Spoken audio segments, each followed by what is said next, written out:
Welcome viewers, welcome to my RLS channel. আজি আপোনালোকক মই এটা বস্তু খাই দেখুৱাইছোঁ, সেইটো হ'ল ডালিমৰ কোমল পাত। ইয়াত 3খন ডালিমৰ কোমল পাত দেখা পাইছোঁ। এখন প্লেটত, ষ্টিলৰ প্লেটত মই 3খন ডালিমৰ পাত লৈ দিছোঁ। 3খন ডালিমৰ পাত। কিন্তু এই ডালিমৰ পাতবোৰ খোৱাৰ উদ্দেশ্যটো হ'ল ডালিম খোৱা, ডালিমৰ পাত খোৱা একেটাই কথা, কিন্তু পুৰঠ পাতবোৰ খালে আমাৰ শৰীৰৰ যিটো লিভাৰ বা পাকস্থলী, আমাৰ যিটো হজমকাৰক হিচাপত আমি হজমবোৰ কৰিব নোৱাৰোঁ কাৰণে ঠিকমতেই আমি বেলেগ জীৱ জন্তুৰ নিচিনা পাতবোৰ নাখাওঁ। কি খাওঁ? ফলহে খাওঁ, নহয় তাকো পুৰাত হ'লে যেতিয়া স্বাদিষ্ট হয় তেতিয়াহে আমি ফলবোৰ খাওঁ। ইয়াত কি দেখিছে? 3খন পাত, এখন বেছি কোমল পাত, এখন অলপ পুৰঠ, তাতকৈ অলপ পুৰঠ, 3খন পাত মুঠতে দেখা পাইছে। কিহৰ পাত? ডালিমৰ পাত, বেদেনা। এতিয়া প্লেটখনত, ষ্টিলৰ প্লেটখনত পাত 3খন দেখিছে, কিন্তু এই পাতকেইখনৰ উপকাৰিতা কি? আমাৰ শৰীৰত ইয়াৰ কি প্ৰভাৱ পৰে? ডালিম তোমাৰ হাৰ্টৰ কাৰণে ভাল। ডালিম তোমাৰ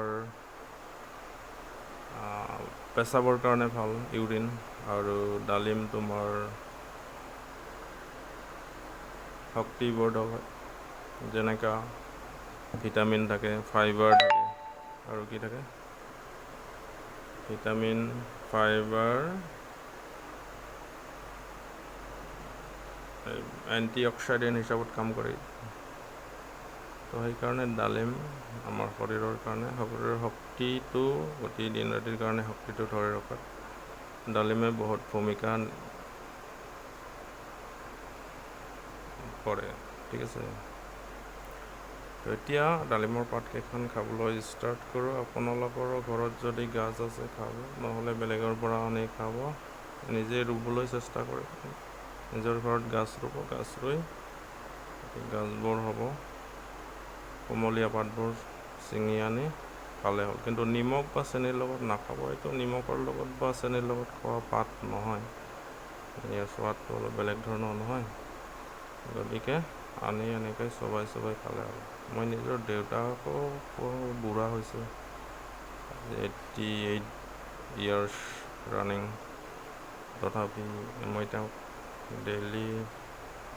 ডেইলি নহ'লেও কোনোবা দিন বাদ পৰে, আৰু তেওঁক শক্তি দি আছোঁ, মই নিজেও শক্তি লৈ আছোঁ এই পাতবোৰৰ পৰা, ডালিমৰ।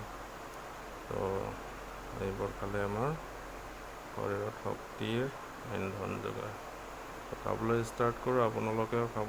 খোৱাই নেদেখুৱালে হ'ব, খাবলৈতো জানেই নহয়। গতিকে খাব আৰু, ঠিক আছে। আজিলৈ সকলোলৈ ভিউৱাৰ্ছলৈ মই ধন্যবাদ জ্ঞাপন কৰিলোঁ।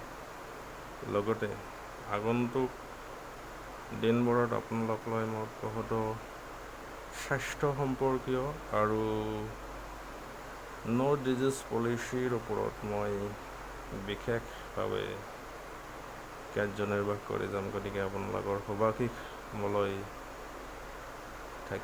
থাকিব বুলি আশা কৰিলোঁ, আৰু ঈশ্বৰে নিশ্চয় আপোনালোকৰ সকলোৰে মংগল কৰিব।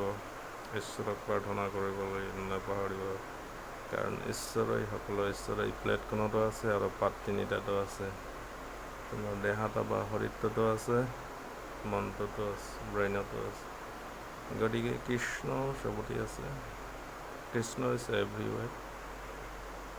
গতিকে যি খাবা কেৱল তুমি অকলে নিজেই নাখাবা, মানে তোমাৰ লগে লগে প্ৰভুৱেও শৰীৰটো প্ৰভুৰ প্ৰণাম কৰি খাই দিবা। আৰু খাবলৈ শিকাব নালাগে, গতিকে খাবা। মই খাই দিলোঁ, আজিলৈ ইয়াতে ৰাখিলোঁ।